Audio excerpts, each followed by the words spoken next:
ناظرین، اگلا پروگرام ہے اسوہ حسنہ۔ آپ کے سامنے نبی کریم صلی اللہ علیہ وسلم کی مبارک زندگی کو پیش کریں گے۔ بسم اللہ الرحمن الرحیم، نحمدہ ونصلی ونسلم علی رسولہ الکریم، اما بعد۔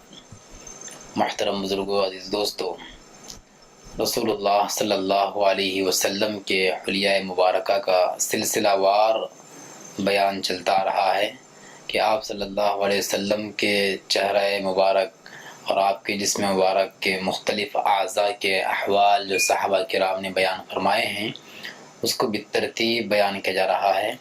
اب تک 3 محفلوں میں یہ تفاصیل بیان کیے گئے، اب یہ 4تھی محفل ہے جس میں آپ صلی اللہ علیہ وسلم کے حلیہ مبارکہ کا بقیہ حصہ انشاءاللہ بیان کیا جائے گا۔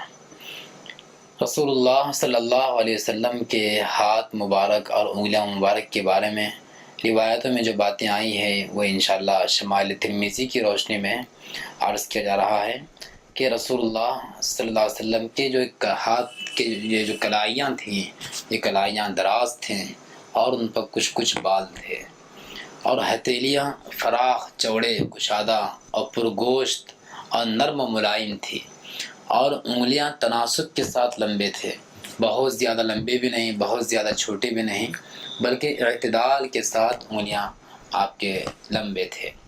پھر آپ صلی اللہ علیہ وسلم کے ہاتھ مبارک کی نرمی کے سلسلے میں صحابہ کرام نے جو بیان فرمائے ہیں وہ سننے کے قابل ہے۔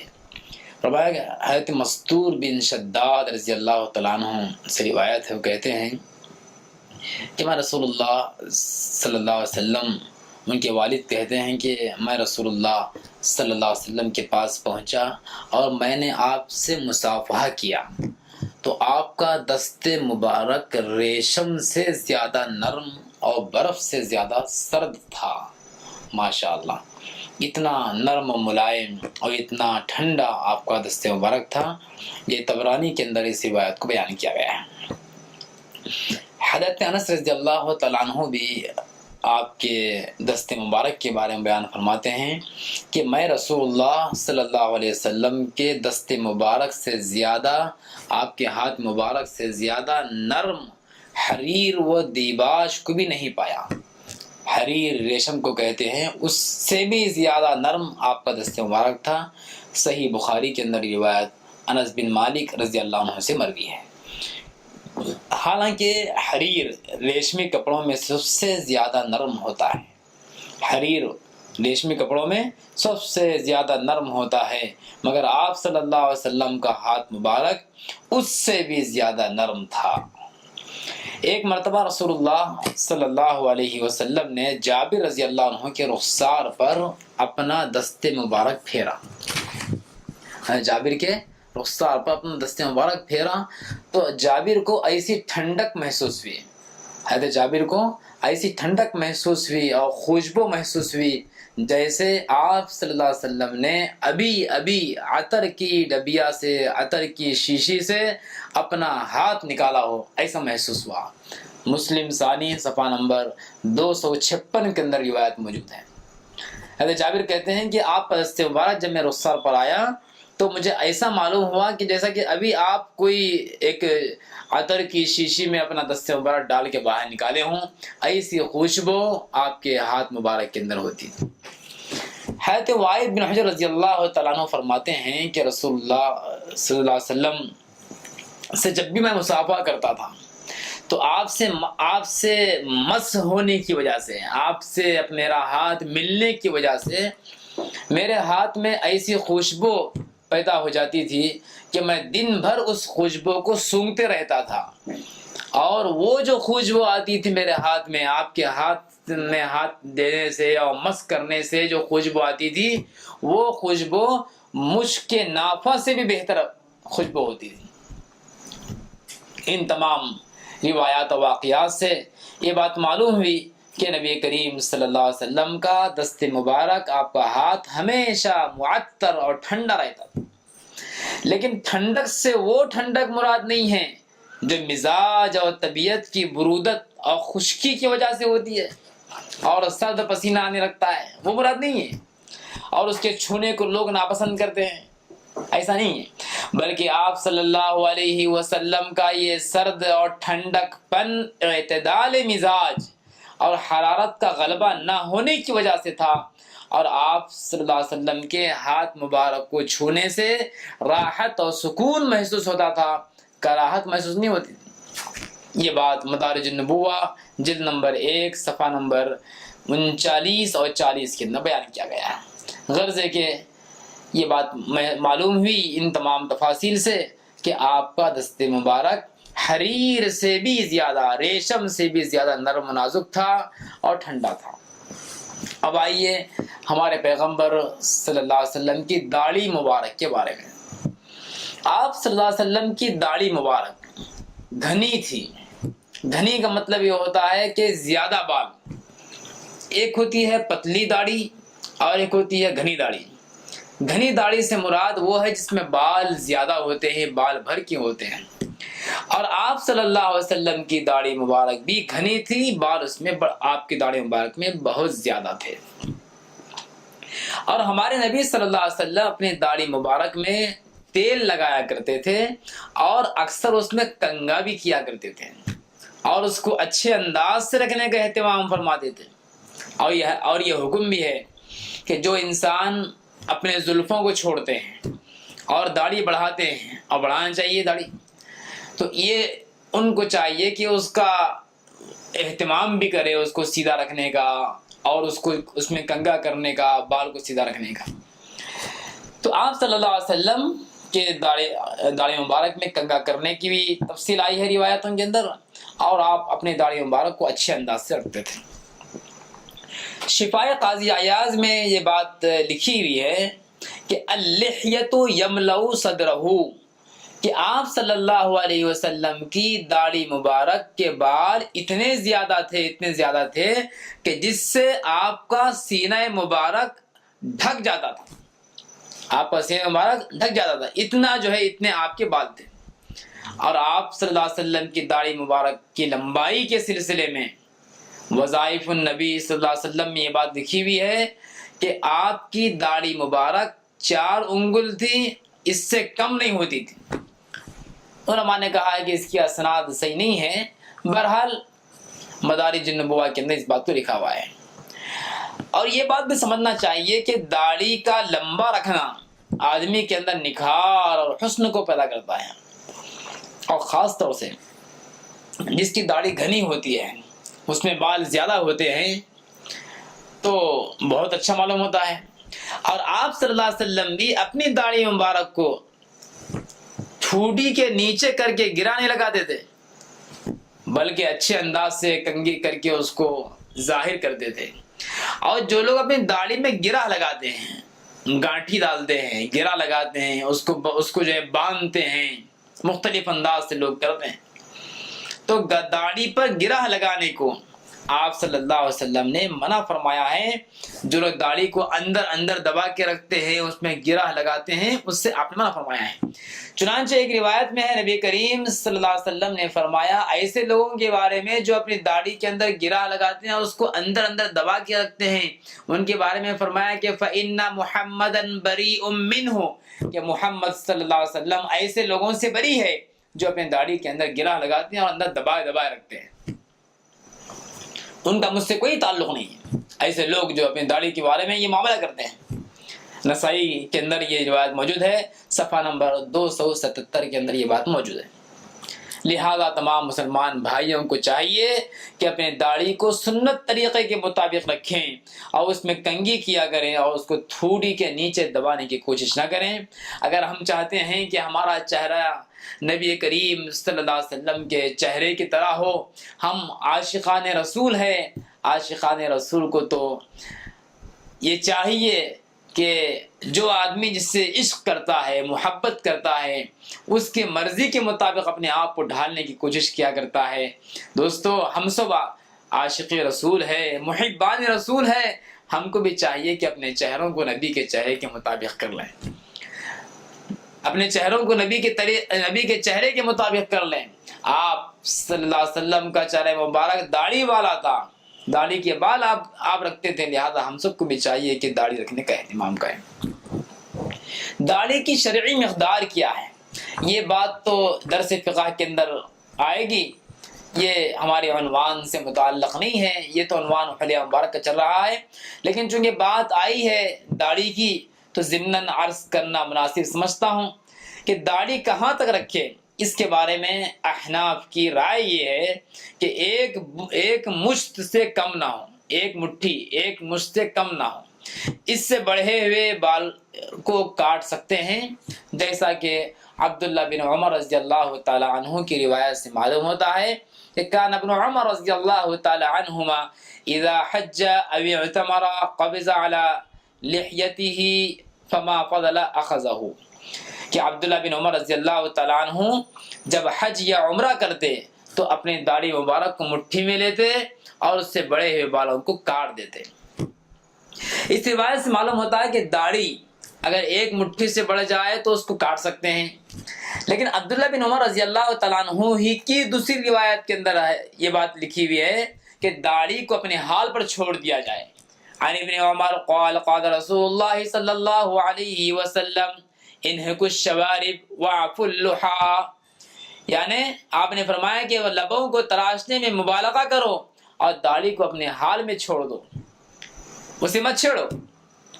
اب یہاں تعارض معلوم ہو رہا ہے، جیسا کہ اس سے پہلے بھی ہم نے بتایا ہے کہ احادیث میں بعض دفعہ ایسا ہوتا ہے کہ ایک روایت میں کچھ ہوتا ہے، ایک روایت میں کچھ بیان ہوتا ہے۔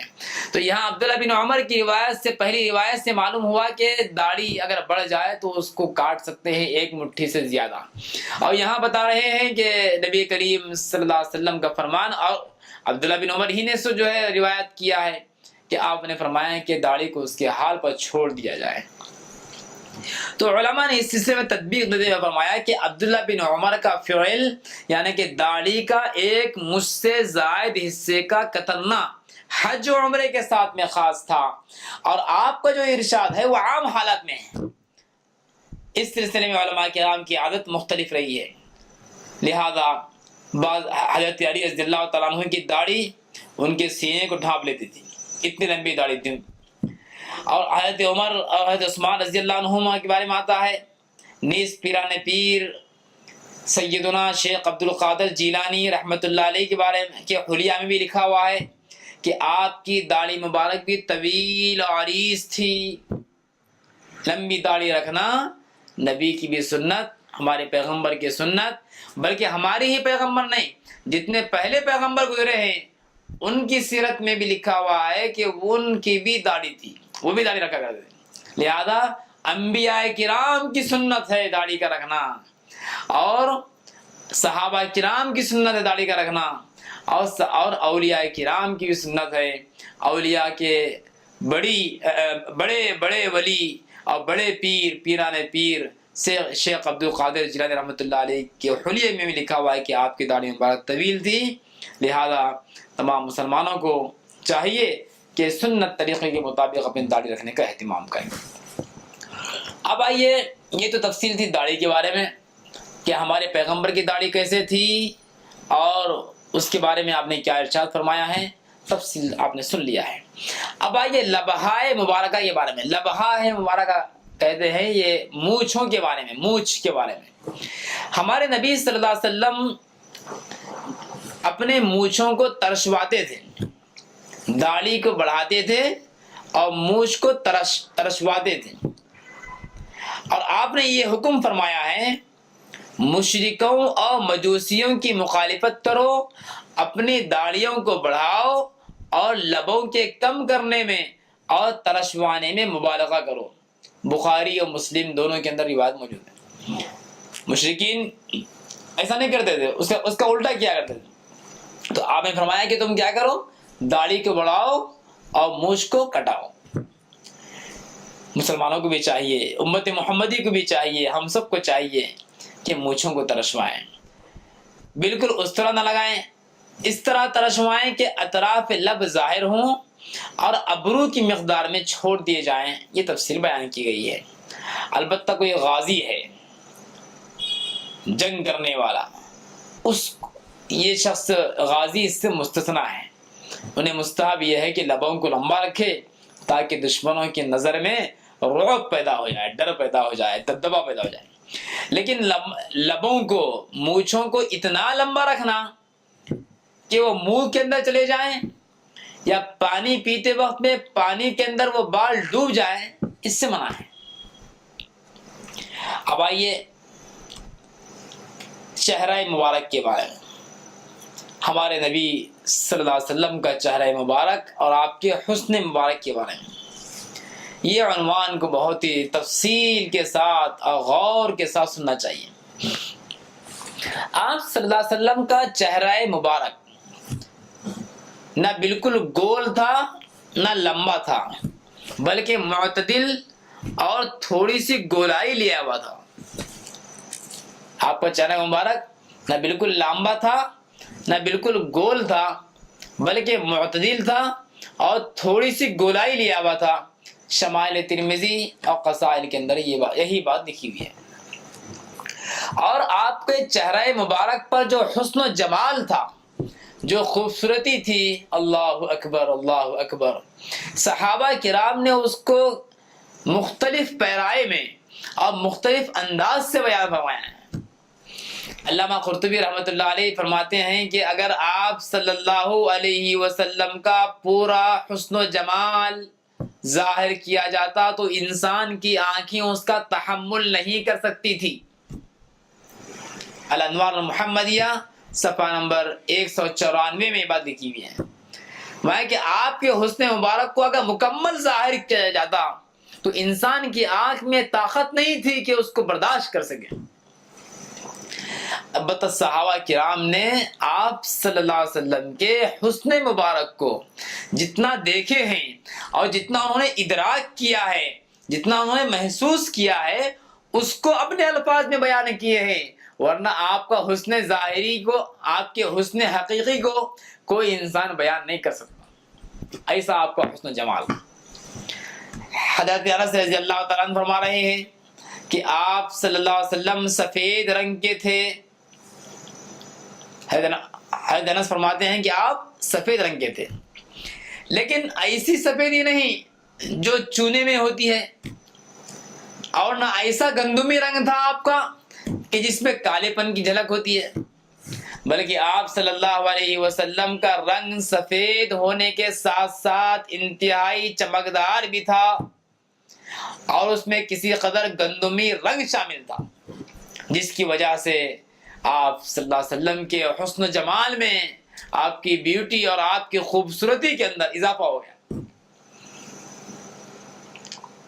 حضرت براء بن عازب رضی اللہ عنہ فرماتے ہیں کہ آپ صلی اللہ علیہ وسلم انتہائی حسین اور جمیل تھے، اور آپ کا چہرہ اقدس اتنا خوبصورت تھا کہ میں نے اس آپ کے چہرہ مبارک سے زیادہ حسین اور خوبصورت چہرہ کہیں بھی نہیں دیکھا۔ آپ کے چہرہ مبارک کی طرح کسی کا چہرہ نہیں دیکھا، اتنا حسن و جمال اور اتنا جو ہے اتنی خوبصورتی آپ کے چہرے میں تھی کہ ویسا چہرہ کبھی کسی کا میں نے نہیں دیکھا ہے۔ حضرت جابر بن سمرہ رضی اللہ عنہ تو عجیب انداز سے انہوں نے بیان کیا ہے آپ کے حسن مبارک کو۔ یہ انتہائی عاشق رسول صحابی تھے۔ وہ کہتے ہیں کہ ایک مرتبہ ایسا ہوا، میں نے 14ویں رات کے چاند کو دیکھا، میں نے 14ویں رات کے چاند کو دیکھا کہ بیچ آسمان میں ہے، تو میں کبھی آپ صلی اللہ علیہ وسلم کے چہرہ اقدس کو دیکھتا اور کبھی چاند پر نظر ڈالتا، کبھی آپ کے چہرہ مبارک کو دیکھتا اور کبھی چاند کو دیکھتا، اس طرح مسلسل میں دیکھتا رہا، کبھی چاند کو دیکھا، کبھی آپ کے چہرے کو دیکھا، کبھی چاند کو دیکھا، کبھی آپ کے چہرے کو دیکھا، ایسا دیکھتے رہا۔ مجھے آخر میں یہ فیصلہ کرنا پڑا کہ آپ صلی اللہ علیہ وسلم کا چہرہ مبارک چاند سے بھی زیادہ حسین و جمیل ہے، چاند سے بھی زیادہ حسین و جمیل ہے، ماشاءاللہ۔ صحیح مسلم کے اندر اور شمال ترمذی کے اندر یہ روایتوں کا مفہوم موجود ہے۔ اس سے معلوم ہوا کہ ہمارے آقا نبی کریم صلی اللہ علیہ وسلم بدر کامل یعنی کہ 14ویں رات کے چاند سے بھی زیادہ خوبصورت اور حسین تھے۔ آئیے اور آگے بڑھیں. آپ کے جمال اور آپ کی خوبصورتی کو بیان کیا جا رہا ہے. حضرت ابو ہریرہ رضی اللہ تعالیٰ عنہ روایت بیان کرتے ہیں کہ آپ صلی اللہ علیہ وسلم حسن و جمال میں ایسے معلوم ہوتے تھے گویا کہ چاندی سے آپ کا بدن ڈھالا گیا ہو. آپ ایسے معلوم ہوتا ہے کہ چاندی سے آپ کا بدن ڈھالا گیا ہے. چاندی انتہائی سفید ہوتی ہے، چمکدار بھی ہوتی ہے. تو آپ کے جسم اطہر کو دیکھنے پہ ایسا معلوم ہوتا تھا کہ آپ کا جسم اطہر چاندی سے ڈھالا گیا ہے. شمال ترمذی میں یہ بات موجود ہے. شیخ الحدیث حضرت مولانا زکریا رحمۃ اللہ علیہ نے احادیث کو جمع کرنے میں، احادیث کے معنی و مفاہیم کو بیان کرنے میں بہت وہ آگے ہیں. تو انہوں نے بیان کیا ہے کہ یہ جو بتایا گیا ہے یہ تمام تشبیہات ہیں. یہ تمام تشبیہات ہیں کہ آپ کا چہرہ مبارک چاند کی طرح ہے اور آپ کے چہرہ مبارک میں فلاں فلاں ہیں. جو کچھ بیان کیا گیا ہے یہ تمام تشبیہات تقریبی ہے. مطلب یہ ہے کہ جس طرح ابھی آپ نے سنا کہ جابر بن سمرہ نے فرمایا کہ آپ کا چہرہ مبارک چاند کی طرح ہے، اور کسی نے کچھ بیان کیا. یہ جتنے بھی صحابہ نے اپنے اعتبار سے بیان کیا ہے یہ تمام تشبیہات تقریبی ہیں کہ ذہن کو قریب کرنے کے واسطے، سمجھانے کے واسطے بیان کیا گیا ہے. ورنہ ہمارے نبی کے حسن و جمال کے سامنے یہ چاند کی کیا حیثیت ہے؟ ایک چاند تو کیا 1000 چاند بھی آقا کے نور کے سامنے برابر نہیں ہو سکتے. ایک چاند تو کیا ایسے 1000 چاند بھی آپ کے حسن و جمال کے سامنے کچھ جو ہے برابری نہیں کر سکتے. اس لیے کہ شاعر نے کہا ہے چاند سے تشبیہ دینا بھی کوئی انصاف ہے، چاند سے تشبیہ دینا بھی کوئی انصاف ہے. چاند میں ہے چھائیاں حضرت کا چہرہ صاف ہے. اور حضرت عائشہ رضی اللہ تعالیٰ عنہ فرماتی ہیں کہ حضرت یوسف علیہ السلام کے حسن و جمال کو دیکھ کر عورتوں نے اپنی انگلیوں کو کاٹ ڈالے. اگر عورتیں ہمارے نبی کے حسن و جمال کو دیکھتے تو دلوں کو کاٹ ڈالتے. اور ایک حیدرآباد کے شاعر بزرگ عالم دین حضرت مولانا شاہ محمد جمال الرحمان صاحب مدذل علی نے ایک شعر بہت اچھے انداز سے اس سلسلے میں بیان فرمایا حسن ظاہر میں آپ اجمل ہیں، حسن ظاہر میں آپ اجمل ہیں، خلق باطن میں آپ اکمل ہیں. بے تأمل عقل یہ کہتی ہے کہ کل خلائق میں آپ افضل ہیں. سب سے زیادہ اجمل خوبصورت کمال ذات نبی کریم صلی اللہ علیہ وسلم کی ہے. حضرت حسان بن ثابت رضی اللہ تعالیٰ عنہ نے فرمایا وَأَحْسَنَ مِنْكَ لَمْ تَرَ قَطُّ عَيْنِي وَأَجْمَلَ مِنْكَ لَمْ تَلِدِ النِّسَاءُ خُلِقْتَ مُبَرَّأً مِنْ كُلِّ عَيْبٍ كَأَنَّكَ قَدْ خُلِقْتَ كَمَا تَشَاءُ. فرمایا کہ آپ سے بہتر ذات میری آنکھ نے نہیں دیکھی اور آپ سے زیادہ خوبصورت شخص کبھی عورتوں نے نہیں جنا، اور آپ ہر عیب سے پاک پیدا کیے گئے. آپ نے چاہا اسی طرح آپ کو بنایا گیا.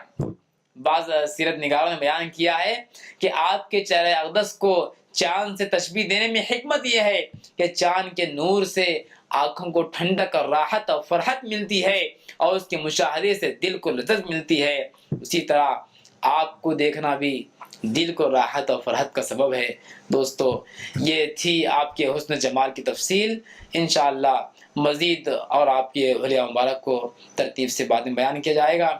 اللہ تعالیٰ سے دعا ہے ہم سب کو آپ سے سچی پکی محبت عطا فرمائے. آمین. وما علینا الا البلاغ. اللہ اللہ اللہ اللہ اللہ اللہ اللہ اللہ. إذا ما قالني ربي أما استحييت تعصيني وتخفي الذنب عن خلقي وبالعصيان تأتيني فكيف أجيب يا ويحي ومن ذا سوف يحميني أسلي النفس بالآمال من حين إلى حين وأنسى ما وراء الموت ماذا بعد تكفيني ہے نور سحر چہرے سے تیرے اور شب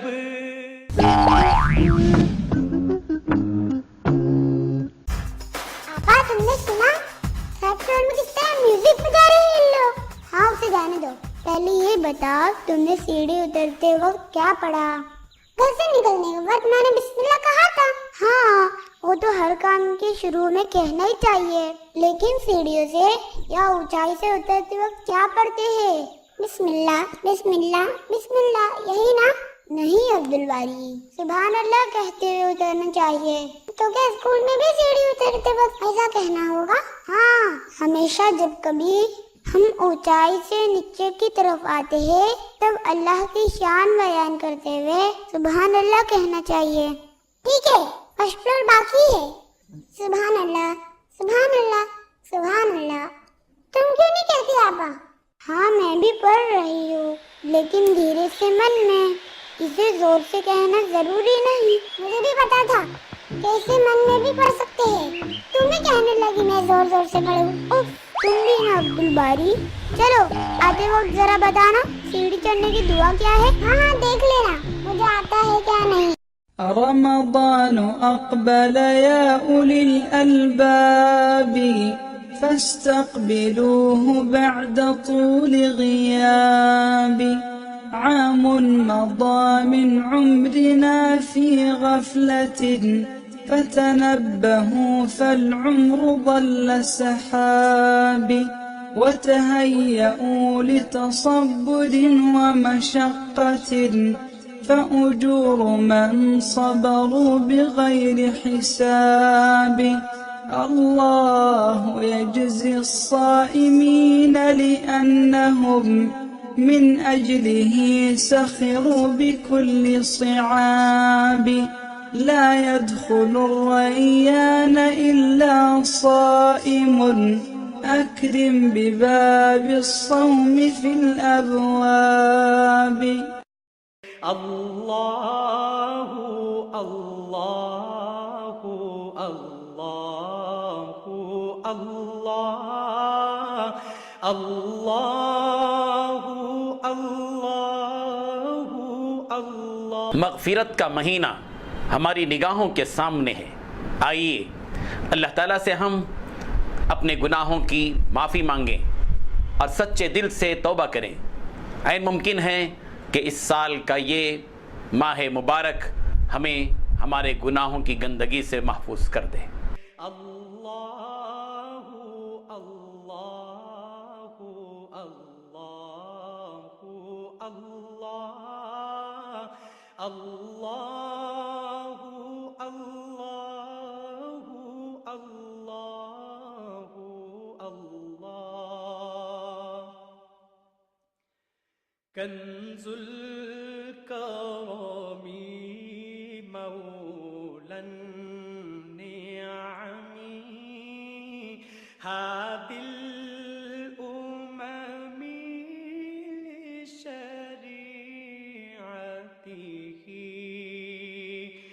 نعمت کا خزینہ ہے مولا، گنجینہ رحمت ہے آقا، ہادی ہے تمامی امت کے اور رہنما ہے شریعت کے۔ إذا ما قالني ربي أما استحييت تعصيني وتخفي الذنب عن خلقي وبالعصيان تأتيني فكيف أجيب يا ويحي ومن ذا سوف يحميني أسلي النفس بالآمال من حين إلى حين. ناظرین